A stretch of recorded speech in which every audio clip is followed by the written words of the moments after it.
Welcome home, Carissa. It's so good to be home. You've been gone for so long. It was only 2 weeks. It felt like forever. It felt like forever to me, too. I got sick multiple times.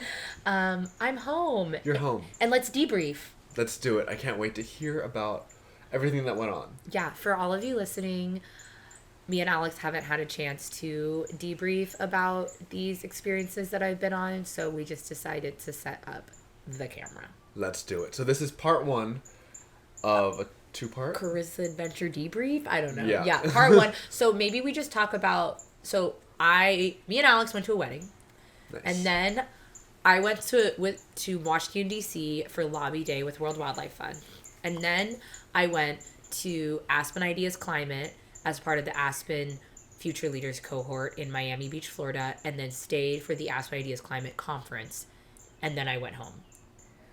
Sounds like a lot. It was a lot. But so I think we should just talk about one today. Yeah, let's just talk about the World Wildlife Fund Lobby Day in Washington, D.C., because that was the first event, chronologically. Yeah, okay, great. And then I don't think we have any updates for the team, hey? What do we have to tell them? Nothing's really going on. Me and Alex are getting married in a month. Yeah. I am doing my best to not have a single episode of Sustainability in the Sea, be skipped. I know I had to do a re-release for the Value of Climate Conferences, which was about my experience from Aspen Future Leaders last year, my first recap. So go listen to that if you're interested. But there's going to be another one about Aspen Leaders this year coming up shortly. But the point is that we're going to make sure that even though me and Alex are going to try to take a vacation during our wedding and honeymoon, we'll see how that goes. Sustainability in the Sea is still going to have the episodes going out. So. Nice. Cool. Okay. So keep listening. Keep listening. Welcome back to Sustainability and the Sea.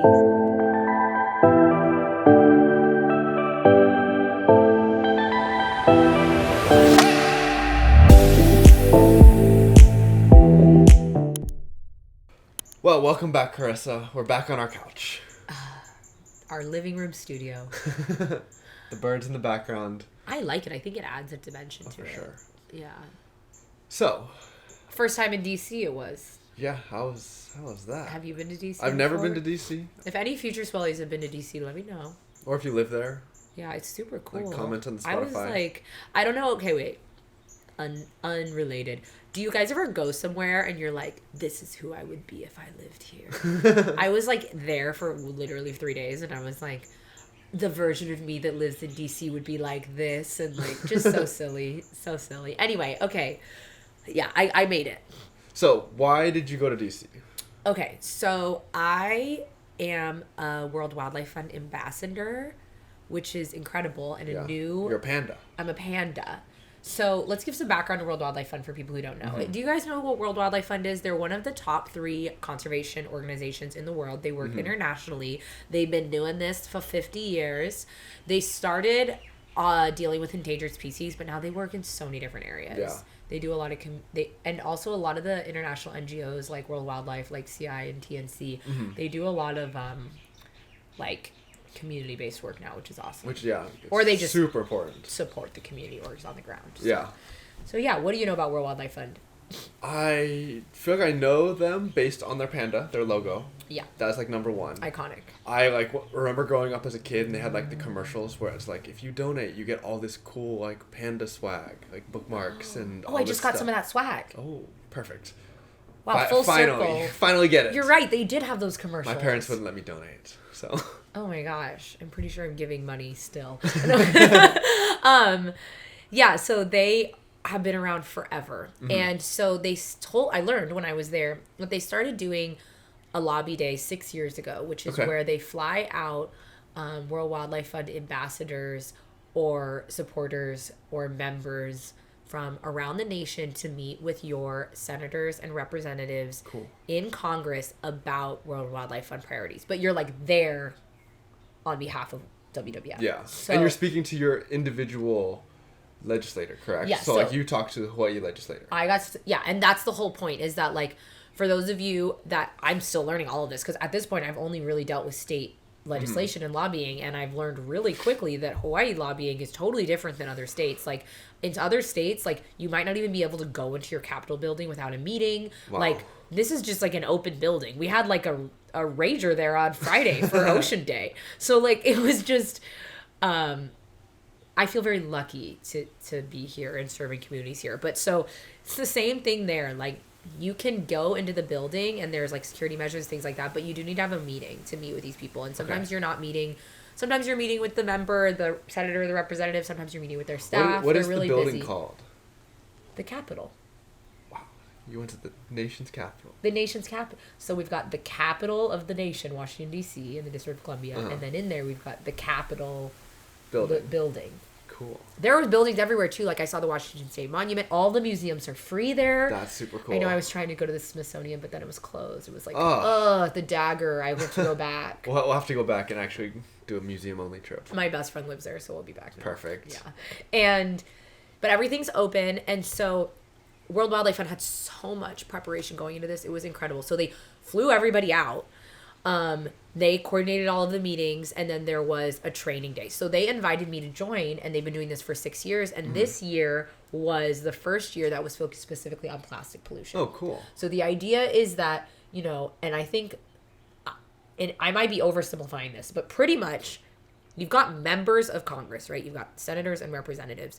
And all day they're being met, like the people they're meeting with are lobbyists. Yeah. Lobbyists are paid for by institutions or organizations or companies to talk to members of Congress about things that are important to them. So, guys, come on, fossil fuel has all the money in the world. They've got their fossil fuel lobbyists in that building. They've got those meetings are being held, like don't kill small businesses. Like they're in there, you guys. They are on the ground. I kept being like, is that a fossil fuel lobbyist? But they're just there. But the point is you can only hire lobbyists if you have money. And so it's very hard for nonprofits to have lobbyists. And so the point is so these members are meeting most of the time with lobbyists who are paid by their clients to talk about issues.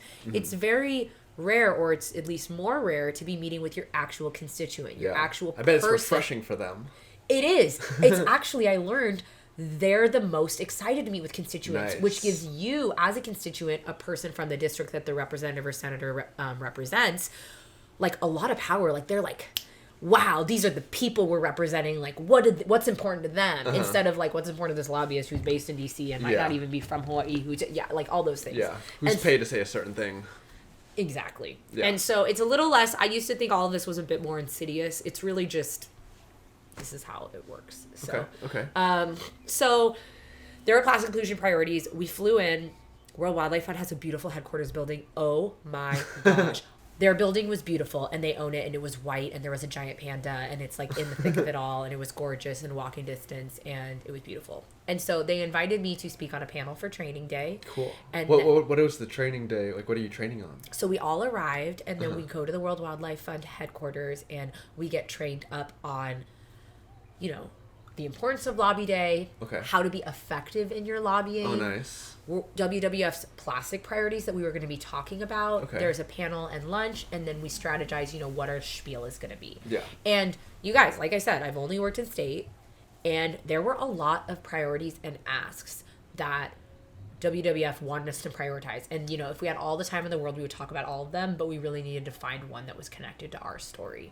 So we had a handful. One of them was there wasn't an actual bill for it, but to raise awareness about the concept of extended producer responsibility, EPR. Okay. You know what that is, right? Yeah, so it's basically like where the companies are held accountable for their plastic waste. Right. And we have had it introduced at the state level here in Hawaii, but it hasn't passed. It's passed at like a couple more environmentally progressive states. Like I think California has it, or Oregon. I don't want to misspeak, but it's getting more traction, and we just wanted like people at the federal level to like learn more about it. And you guys, like Hawaii representatives and senators are environmentalists, and they still haven't heard about it. So there's still so much work. Like I'm in this sustainability plastic pollution bubble where I'm like, everybody knows what EPR is and they don't. And so raise awareness about that. There was no bill. There were 2 bills that would strengthen recycling infrastructure. Oh, I love that. Yeah, it was good. One was to make recycling accessible to more rural communities. So you know how we lived on Maui and there wasn't really accessibility to a lot of recycling versus like we have more recycling here on Oahu. And the other one was a like funding for a pilot case study to look at composting. So both great. Cool. Yeah. And on the panel, I was on the panel talking about some of the plastic wins that we've had locally in Hawaii, like Bill 40 that bans single-use plastic. Also some of the work and programs that have been built with funding for NOAA's marine debris program. Sweet. And there was a lobbyist that has worked with World Wildlife Fund for a long time who focuses on passing bipartisan legislation, which sounds like the hardest job of all time. Oh my god. Yeah. How do you get people to agree? And she was like, look, I know we think these recycling bills are low-hanging fruit, but if we can't pass these recycling bills, there's no way we're going to pass something big like EPR. Yeah. So we need to figure... Yeah, we need to take incremental steps forward with these recycling bills, so talk about them. Cool. That was one. And then also, like, which is what I ended up sticking to. So we did the training. We learned about the priorities. There was an EPR hearing that WWF had provided some expertise on. And I think now that I'm a little bit more navigated in this policy world is like, these representatives and senators got like a million issues. They don't know what... Yeah, they don't know every detail for sure. They don't know they just know what people talk to them about, which is why if you have the money to have a lobbyist to talk to them about the issue, they're more likely to know what's happening when there's a hearing around it. Yeah. And so they had like an informational hearing around EPR, and WWF testified, which I thought was really cool. That was like super cool. On the training day. Did you get to go like listen on that, or how does that work? It's like streamed, and nice. So we got to like look at the stream cool. after from the training. Yeah, from the training day. So one of the big asks is NOAA has a marine debris program. It's small in Hawaii, but you know it gets money from the federal giant country budget. That budget, it takes a long time to decide on, which is why we always hear about the government shutting down, because they can't decide on the budget. So, and in that budget, maybe there's a line item for NOAA's marine debris program. And this is how it is with so many federal programs. Yeah, with all federal programs, really. And that money changes a lot. And so one of the asks was to ask for next year's budget, because they're like still delaying this past year. I think they agreed, whatever. I think they just agreed. Yeah, they agreed while I was there. Nice. It was crazy. It was so busy in the Capitol because they were like, we got a lot going on right now, like with the budget. And I'm like, yeah, it's March. Like, why haven't you figured it out? A little late. That's okay. So part of the goal was to ask Congress to give money to NOAA's marine debris program, because what ends up happening with the NOAA marine debris program, it ends up getting turned into requests for proposals, grant money, application gets submitted, and then what happens? Community nonprofits end up actually taking that money and going and implementing solutions local to their space, doing the work. And I was like, this is what I'm going to focus on. I had built in 2019 the first underwater marine debris removal program on Oahu focused on fishing line with that funding. Yeah. They had like a ton of funding. Also, we know Nicole and team at Zero Waste Oahu built full cycle takeout with that funding on the North Shore, which is basically where it's like reusable takeout. If you get takeout, you get it in a reusable container and then you return it. I talked about Center for Marine Debris Research talking about their nets to roads, where they're taking derelict fishing gear and turning it into road. Yeah, concrete and asphalt. Yes, and then I also talked about what was CMDR's other... Oh, the bounty program. Oh, nice. Which is... How would you explain that? Basically, they're paying fishermen or fisher people to collect floating nets and derelict gear in the ocean. And they get like a certain amount of dollars per pound. Yeah, per pound. And like these derelict gears can be like $500. The point is it's like it's worth the fisher's time to clean the ghost net out because they're going to get paid for it. I actually just talked about that with someone last night, which is cool. So are they participating in it? Yeah. Yeah. So I was like, these personal stories with organizations that I admire and work with locally are what I should be showcasing. Yeah, for sure. So makes sense. I pivoted a little bit. Yeah, I did that. But so we met with all of my representatives. Nice. We met with their staff, and then Representative Jill Takuda actually joined. Oh, cool. That's like a big deal, because typically when you really talk to representatives, you talk to their staff. Who are like our age. Yeah, their staff takes a bunch of notes and then kind of gives the representatives the spark notes, right? Yeah.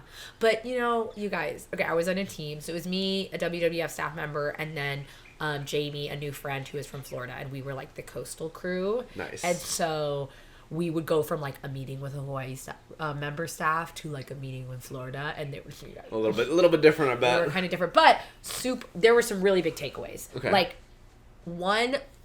so I was in an echo chamber with my representatives. They all get it. Yep. They were like, we spent a lot of time talking about like, how are you actually going to engage, like how are you going to get people over the edge, like who don't agree with this. And then we also talked a lot about these programs. They were extremely fascinated with the bounty program. I would say that's like the best one. And then awesome. So we were like, hey, we're asking for like, you know, 15 million to NOAA's marine debris program, and they're like, oh, we already made the request. It's 20. We requested 25. And I'm like, okay, so nice. Like, you like get it. Yeah. And Senator Schatz, who I have admired so much with his leadership with environmental work and also with like advocating for federal funding to support Lahaina community members, like his staff were so incredible, and they were just like, they were young. There was a marine policy fellow that was placed there, and they were just excited, and it felt so much more like a dialogue and not like talking at you or you're talking at them and then they're nodding and whatever. Yeah. But which sometimes is the case. Yeah. Our Florida meetings were also very effective, and it was so great to watch because I was just quiet in those, right? Like I'm not the constituent. Yeah. And it was so great to watch how like folks from Florida's like connection to water and environment is the pathway to environmental change there. Cool. Because like they were like, water is the lifeblood of Florida. Yeah, like, I bet there's like swamps and oceans and everyone's lakes and a boater, rivers everywhere. Everyone's a fisher, everyone gets it, right? And they're like, we don't want our waters to be, waters represent our part of our heritage, like we're not going to harm them. And then the other thing was that it just goes to show who should be the messenger. Like one representative or senator is like far more open to talking about plastic because he was educated through a personal relationship on plastic being in our fish, and then we're eating it. And he was like, oh my gosh, we're eating it? Like, and they're like, yeah, and here are the health impacts. So the health impacts are such a powerful messenger for folks that might not be environmentally motivated as much. Yeah. I feel like it's all about finding connections too. It's like you kind of like talk to them a little bit. What do they care about? And then like, oh,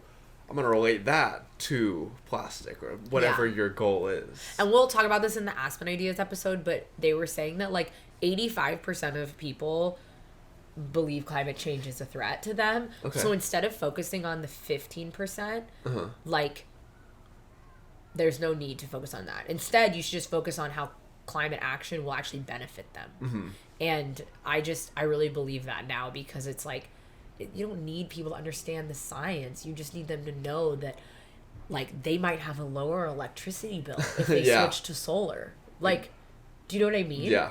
How it affects them personally. And your energy, especially, like, is so valuable that, like, you shouldn't be fighting these uphill battles. Yeah. And so the health is, you guys listening, if you are talking to people who are not getting it, talk about the health.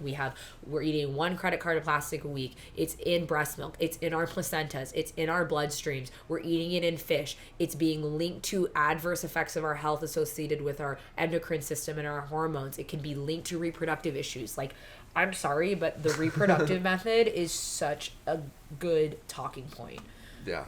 And so that was another Florida meeting we had was, Jamie's such a great advocate. She was like, you know, it's unacceptable, or she was like, it's in our breast milk, like it's in our babies, like, and it's in our placentas. And the guy was like, that is unacceptable. And we were like, it is. Yeah. Like it is. And so, and then we're like, can you have this better recycling infrastructure bill instead of like, can we actually, Yes, just slide that in there. Yeah, but we did have a really good conversation about how, because I don't know if you all listening know this, but with the mass adoption of electric vehicles happening, the fossil fuel company is offsetting profit losses associated with that, with gas, through producing more plastic and ramping up plastic production, because all your plastic's made from oil and fossil fuels. All related, unfortunately. It's all related. So plastic crisis is the climate crisis, is the ocean crisis. And we were talking about how, like, really the petrochemical company is going to ramp up their lobbying efforts in DC, in the Capitol, because especially if bills start coming out that are not focused on recycling, if they're focused on EPR, if they're focused on stopping source production of plastic, because that is the direct threat to their profits. Yeah. And we need to be prepared for that fight, because it's going to be a gnarly one. Jeez. Sounds like a lot. How many representatives do you talk to total? Like 3. 3. Nice. We have 3. From just Hawaii, though? I have 3. Yeah. And then you also talked to some Florida ones. And the Florida folks. Yeah. So we had 6 meetings. Cool. Throughout the day. Sounds like a lot in one day. And I was the only one who had a member join me, and it was so great. And I had to miss the celebratory reception after, but that's fine. Worth it. Yeah, it was a great... So then... NT Representative Jill Takuda comes out, and she's like, oh my gosh, so sorry I was late. I was on the phone with FEMA. I'm like, you are doing the Lord's work for Maui right now. Like, thank you. Important. And then she's like, she just was like, this is how I'm going to, like, this is what we need to do right now. She's like, the political will, blah, blah, blah, blah. Mm-hmm. It's just so crazy how the ability for a representative or a senator to get things done is directly correlated to their relationships that they have, which is why having like a senator in Congress for like 15 years, like they get more power. So anyway, it's just hard when you're a new, like, even if you think about like you listening, if you want to like go on to be a politician, like you don't actually get power until like massive amounts of time which comes with like, you know, winning elections and all this stuff. Wow. Yeah. It's interesting. Yeah. Do you have any questions about policy? I thought it was extremely motivating and inspiring. Everyone we had a great time. That's beautiful. Fun. Yeah. What were your like key takeaways? Because sometimes policy and politics in general can just feel like weighted and heavy, but like you've come away feeling like... I think I'm in an echo chamber. I feel like one that Riley,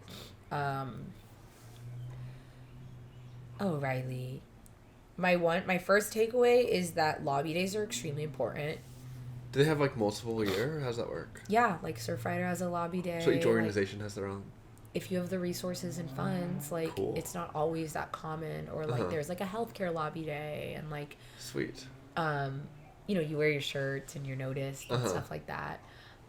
But I feel like they were listening. They were listening because we were a constituent, and so the messenger really matters. And if you're not able to go to DC and participate with a lobby day or whatever, videos and short stories, like, the messenger matters. And what WWF kept reminding us, which I feel like I know from our experience here, is your personal story is the best testimony you can give. It's the best conversation you can have, because WWF can brief the staff on the technical policy elements all day long, but you flew here to tell your personal story. And Jamie's personal story was she's a scuba diver, and she keeps seeing the water quality go down in her favorite dive site, and she's concerned, and she saw plastic. And like my story is like, we walk on Kailua Beach and we see microplastics with even the smallest amount. This is a global problem. And just that personal story is so important. It can be shared via video. It can be shared via email. It can be shared via a voicemail that you leave, and it can be shared in person. That's so awesome. So, like, can a constituent just, like, schedule a meeting with their representative? Or, like, do you have to be a WWF or an organization to be able to get those meetings? So I think you can make a request. So like if someone is like, oh, I'm going to DC this summer for a vacation or a school trip or something, could they theoretically, yes, schedule a meeting? Yes. All right, let's do it. Everyone schedule their meetings. I know. I was like, do we organize like a FutureSwell ocean lobby day? No, no. But I think it's, you know, you have to have the relationships. You have to have the right emails. You have to be dropping in. That's why it's so important to have a presence, boots on the ground, and a presence in the building, which is what I was told last year. That I was like, oh, are you sure? Like, it was like, you need to be holding it down physically in the building at all times, it sounds like, of the year at least. Well, the more you are, the more recognizable you have. And also same, you guys, it just goes to show that everything's relationships. It's like, yeah, my friend who I went to school with, who's now in DC working, like, DC's so small and everybody knew each other, and it's just like, yeah, you call your friend and you ask what's up. So once a panda, always a panda. I'm a World Wildlife Fund ambassador. I hope this is the first of many lobby days. It was so beautiful. That's so cool. If anyone listening ever gets a chance to go, send it, inconvenience yourself. It was awesome. That's awesome. So let's talk about 3 key takeaways from what you learned. Well, One of my first takeaways was that your personal story is the best testimony. Personal story, I love it. What else? The people in that building are doing their best. Okay. With the worldview that they have. Yeah. There's a lot of high turnover with staff. So maybe you like made a relationship with staff members and then next year there's not. I bet it's a demanding job. It's very low paying and high demanding, and so it's young people usually. Okay. So, but the people in those buildings are doing their best. It doesn't matter if they're from a red state or a blue state. Like, they're doing their best with the worldview that they have, and they only know what they're being taught or told. And so you need to be there teaching and telling them. There are public servants, and I think we were reminded at Pili and Honolulu, like, these buildings are for us. And so, but if we're not there, how can these elected officials make decisions if they're not being informed by the people? They're not scouring social media, you guys. Yeah, exactly. I guess now maybe they are a little bit more. But, like... still less so. They have a busy day, I'm sure. Dude. Yeah, they're just running from place. They're just keeping their head above water. Nice. And third is that tapping into networks and expertise and incredible people like World Wildlife Fund can teach you so much. That's like, awesome. that training day was so helpful for me. Like, I was so overwhelmed. I was like, how am I just going to go to a federal lobby day? Like, I don't know anything about federal legislation and how it's passed. And they just supported you, and they were like, this is it. And then they were like, and now make it your own. And like, having an organization as awesome as that believe in the personal stories of constituents is like, really gives me a lot of hope. Cool. There's also a ton of climate protests going on there, and I was like, oh, dope. That's cool. So basically, go sign up to try to be a WWF ambassador. Panda. So. Yeah, and to start, just like, are you registered to vote? I'm just gonna like put that in the episode notes. It's like probably the most important bare minimum thing that we could be doing for our climate at this point. We got a really big election this year, guys. Really big. Will determine the fate of our ability to respond to the climate emergency. Vote down ballot. What's voting down ballot, Alex? Voting down is voting for everything, not just the big Your neighborhood tickets. Board matters. Your House representative matters. You really need to know. Yeah, it's not just presidency. It's everything else. It's actually, that should be the last thing that you vote for. As far as level of importance, well, okay, I don't know. Maybe this year, not so much, but vote down ballot. Down ballot, folks. Thanks for listening, guys. We'll see you next time on Sustainability in the Sea.